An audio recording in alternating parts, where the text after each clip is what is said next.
What's going on, YouTube? Welcome back to another video. If you've been following my last few videos, you know that about a week ago I posted a video letting you guys know that I no longer own the H2, and I also kind of went over the reason why I decided to get rid of. Basically, it was a bunch of electrical issues that I decided not to chase around anymore. It was just simply not worth the time and time and effort and all that good stuff. After that video was posted, some of you reached out to me and said, hey, if you can, please make another video and kind of give us an idea of how the issue started and how you decided to solve, or how do you decided to go about trying to chase that issue, just in case you guys run into it. So today's video is pretty much going to be all about that. I'll say about 4.5-5 months ago, I started seeing small little flickers whenever you turn the H2 on, whether it's in the morning or in the afternoon or whatever, at random times during the day. It'll start normal in the morning. I will go about my day. I will try to go down to the gas station in the afternoon, and I will put the key on, trying to turn the H2 on, and I'll see flickering. It'll turn on, but like it'll flicker, and you hear that tick like the battery was almost about to die. I will go down to the gas station, wait about 5 minutes to get out of the truck, kind of figure if the battery was at when I left the house, since it's only like a mile away from here, mile and a half away. Let me let it run for a little bit so the battery gets a little bit of use. We'll go inside of the store for like a minute or so, come back out completely dead. Go ahead and jump out of the gas station, come back to the house, leave it on for about an hour or so, and the truck will go on probably for a day and a half or so. Now, there were times where I would do all of that, and half an hour later, battery would be dead again. Now, before I go on with all this issues, I would like to let you know that in the period of 4.5-5 months, I went through 4 batteries. Yeah, 4 batteries. So after these happening several times, I decided to go ahead and hand it over to a couple of friends that offered their free time. Now, these are not friends that call themselves mechanics or electricians or whatever. These are actually H2 techs that they were these guys at the dealership with H2s and Tahoes and all that good stuff of the earlier years at the dealership, so they know what they're looking at. They offered their free time. They went ahead, started looking at everything up front. They looked for signs of things that could be a reason for a drain, a power drain. They looked at the little things that I've done, that you guys seen on the videos. The light bar that's on the top, the headlight install, didn't find any issues there. Where we found stuff that started kind of worrying us a little bit was under the carpet.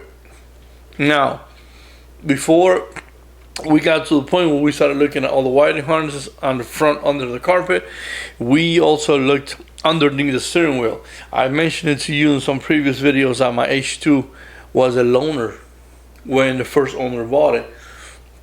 It seems like the dealership put a fleet alarm on it. I'm assuming it was a dealership, because I don't know.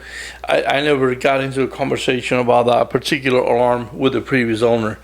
Other than that alarm, there was a bipolar alarm on the H2 that I deactivated because I thought it was draining my battery. That alarm was removed. Was an old bipolar alarm. If you're old enough, you remember when Viper came out with the little cell phone look-alike little keychains. After that, we still we're looking at that H2 the shop the next day and stuff like that. So we went ahead and started removing the fleet alarm that was installed on the H2. It was no longer turned on, but it was still sucking power out of the battery.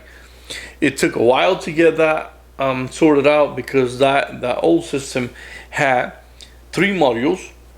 And other than the 3 modules that are all connected to the battery, there was also 5 different little modules that feed the position to that module. And the 3 bigger modules, they fit that into a fleet manager somewhere.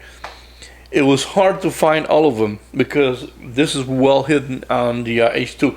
Whoever installed these fleet alarm or tracker or whatever, they did a great job, because it took I'll say 2 weeks to locate all the pieces that we needed. So after we got rid of that, again, issues came back about 2 days later. Finally, when we went under the carpet and on the side little panels right here, when you open the door and you to remove that plastic that's on the floor, you're gonna see a bunch of wire harnesses right there. That was when we first noticed, and I already knew about it, when we first noticed there was a water damage into all those wire harnesses. We decided to go ahead and remove the 2 front seats and a couple of other parts so we can get underneath the carpet. And that's when things got a little interesting. We took out some of the wiring that was in there. I could have just closed my eyes, grab a credit card, and say, you know what, find somebody that can rebuild all these harnesses, because a lot of those harnesses, they're not available new anymore, and whatever they're gonna charge me, I'll be happy with it, because I'll know it's a new wiring harness built with newer wires with stronger connectors, and at least I'll know that I won't have any problems on those harnesses. What was recommended to me instead was, hey, how about you go on eBay, purchase a wiring harness. Who knows? You could probably get a wiring harness that's also damaged, but at least we could try another wiring harness. We tried a couple of them, and we cannot pinpoint anything, or we cannot find anything, because after we replaced a couple of them, the H2 will run for a day and a half or so, and the third day, boom. Finally, we decided to go back to under the steering wheel. The reason why we went back to that area is because there was a lot of wiring under my steering wheel that didn't need to be there. I guess it was an attempt to place put another alarm in the H2 that was never finished, left by the previous shop that worked on the H2 before I got it. We removed all those wires. There was a couple of other GPS modules in there that were halfway connected to the H2. Same thing. We got rid of these modules and nothing changed. One time we got rid of one of those modules. It was an install that was left halfway, and I thought, this is it. I got 5 good days out of the H2. The 5th day, that's when the 4th battery went out, and that was a point where I kind of sat down by myself, and I decided that was it. I don't know about you guys. I love the H2, and you probably have a car that you love too, and you probably get a hold of that vehicle ever, and you're like, okay, I'm going to keep it forever. I'm going to do whatever I can to keep it running.